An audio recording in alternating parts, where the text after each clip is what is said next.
Hey everybody, this video is going to be a little different than my norm because this video is actually sort of inspired by a viewer comment on my E-Zone 98 Tour customizing video. Basically, they asked about the advertised specs that Tennis Warehouse uses, and I'm under the understanding that Tennis Warehouse advertises those specs using a 16 light gauge string, so a 125, and it used to be Hyper G is where what they would use to get those specs. He, or they, I guess, said that their racket strung with a 17 gauge Solinco string was 7 swing weight points lower than the advertised spec, and they were curious if their racket is just under spec'd. I have a suspicion, based on it being like 1 gauge of difference, that their racket is marginally under spec'd. But it's something that I've thought about for a while and had conversations with some of my other stringer buddies that do a lot of customization, is how string gauges affect the swing weights on rackets. And luckily, and this video may take a couple days, so you may see me in a different outfit, because there are 15 light, 16, 16 light, 17, 18, 19, and 20 gauge. So there are 7 gauges of Solinco Tourbite in production currently. And I have at least a set of all 7 gauges. So what I'm going to do is I'm going to use this racket as a baseline. This is a Head Radical Pro. Unstrung weight is 315.3. The balance point is 30.5, and the swing weight is 289. I just measured the swing weight on my PTC, just took the weight on my jeweler scale, and did the balance on the PTC as well. So that'll be the starting point. I'm going to start with what, in theory, should be the heaviest string. I'm going to start with the 15 light and kind of go from there and see what I come up with. For the sake of uniformity on all of these rackets, while I typically prefer a pro knot, as I've said in some of my other videos, for thinner strings I use a Parnell so it doesn't sink in. So what I'm going to do is I'm going to do all of these rackets as a 2-piece with Parnell knots, so that all of them are the same, so that we can get how the weight, balance point, and swing weight changes on all of these, just to have some kind of data points. And I know it's not going to be super accurate for all strings because everybody makes some different gauges, and gauges are inconsistent and whatnot, but at least this will give us a baseline, a general baseline from a 15 light all the way to a 20 gauge with one type of string that you could sort of carry over, whether it's holistically accurate, like let's say a 16 gauge 130 Solinco ends up adding 30 grams of weight, but a 16 gauge Luxilon would add 33 or 27 or whatever. What I'm looking for here is some data points to kind of give us a curve that would create a curve that, while it may not be holistically accurate because the Solinco may be 30 grams and the Luxilon may be 33, at least the curvature would mirror each other to give us kind of a data baseline here. So since I'm going to be doing so many of these, I'm not even going to bother showing the stringing in high speed. So I'm going to cut the camera, string this one with Tourbite 15 light. All of these will be strung at 50 pounds. So let's get this first one knocked out and see what I come up with. All right, so the first racket's done with the 15 light, and I have taken the new measurements on it. It is now 335.4 grams strung, so it added approximately 20 grams of actual weight for the string. It now has a 31.8 balance point, so it is significantly less headlight by 1.3 centimeters. And unsurprisingly, based on that big old shift, the swing weight went from 289 to 328, and I checked the swing weight 3 times, and it just pegged out at 328 every time. So it gained almost 40 points of swing weight with the 15 light string. That is a huge change, and could be even more exacerbated if you're using like an 1820 racket or potentially an oversized racket where you need more string. But that's the start of our data collection here. And now, moving on to 16 gauge. Testing with the 16 gauge. Let's see, the new weight is 334, so it's lost approximately 1.4 grams from the 15 light with the 16 gauge string. The balance point is now 31.7, so it only moved 0.1 of a centimeter, it only moved a tenth of a centimeter. And the swing weight only dropped 2 points. It went from 328 to 326. So, moving on to 16 light. 16 light has been measured, and we're starting to kind of create a trend line here. Our measured weight was 332.7, so 1.3 less than last time compared to 1.4. The balance point was a 31.6 compared to a 31.7, compared to a 31.8 with the 15 light. So we're losing a tenth of a centimeter each time. It's pretty linear so far.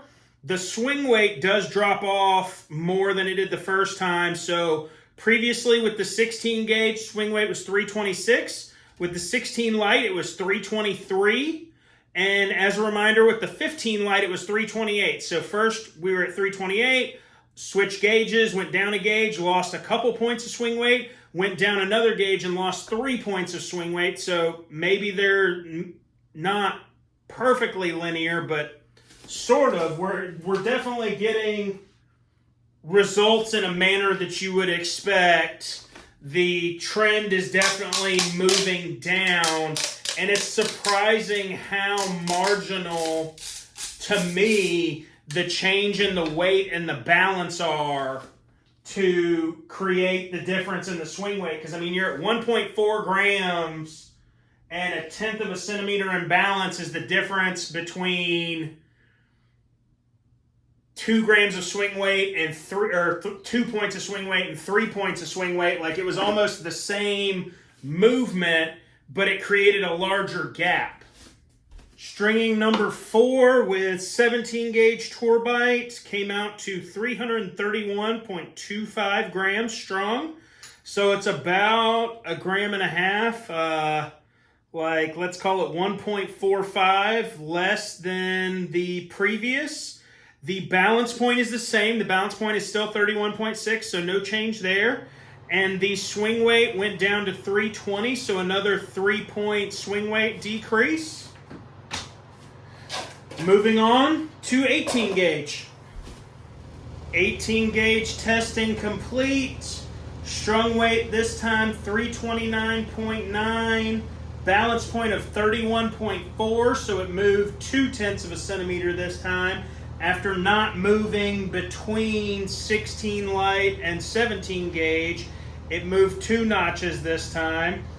And then the swing weight was down to 316 this time, as opposed to the 320 before. So this time it lost 4 points of swing weight instead of the 3 that it had done the last 2 times. $19 gauge coming right up.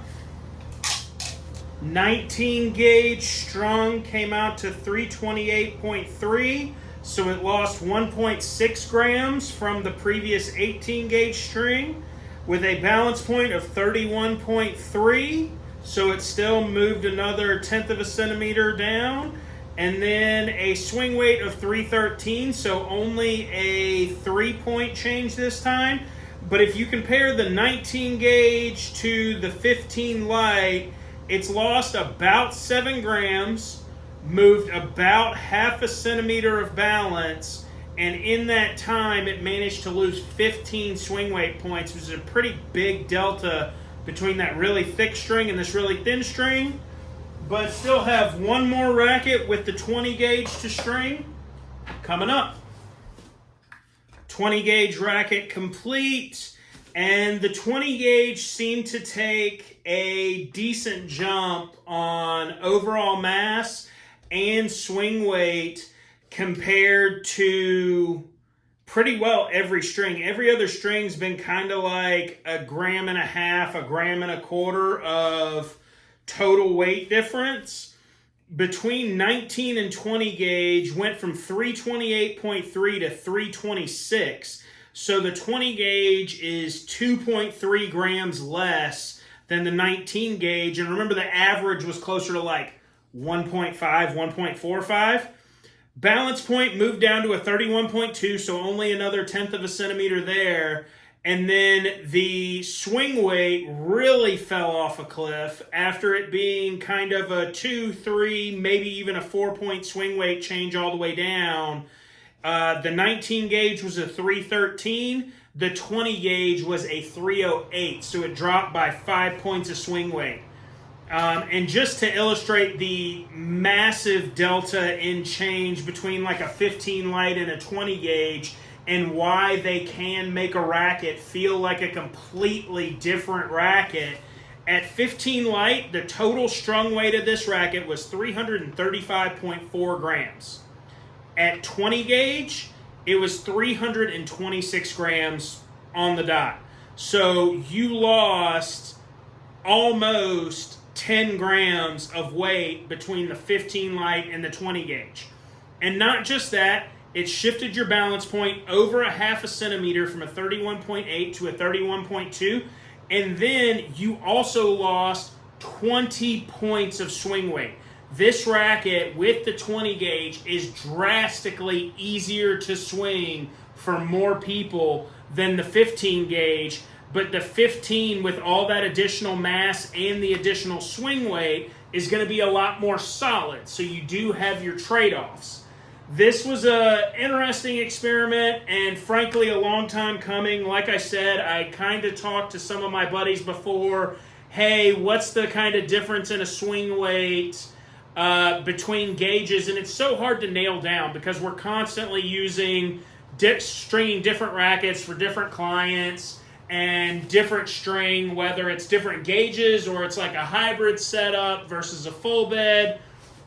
But today, based on a comment on one of my other videos, I decided it was time to take the initiative, get the same racket and the same string in different gauges and kind of run through it and see what I came up with. So I strung this same racket 7 times in like the last 2.5, 3 hours to gather all of this data, and I'm kind of impressed. It's pretty linear, like what I really thought I was looking for and kind of what I thought it would be, but it's really truly amazing the difference that a different gauge can make and how marginal going from a 15 light to a 16 is, but how huge going from like a 16 to an 18 is. I'll put all of the data down below in the description, kind of line by line based on gauge, so that you can, if you're a visual person and would rather read it, you can kind of see that data. Thanks for watching. I appreciate it. If you would, please like the video, subscribe to the channel. If you have any other questions about string gauges and swing weight and overall mass that I may be able to help you with and may be able to answer, I'd love to give it a run if it's something that I feel like I'm knowledgeable on or something that I feel like I can figure out. Thanks for watching, guys. See you next time.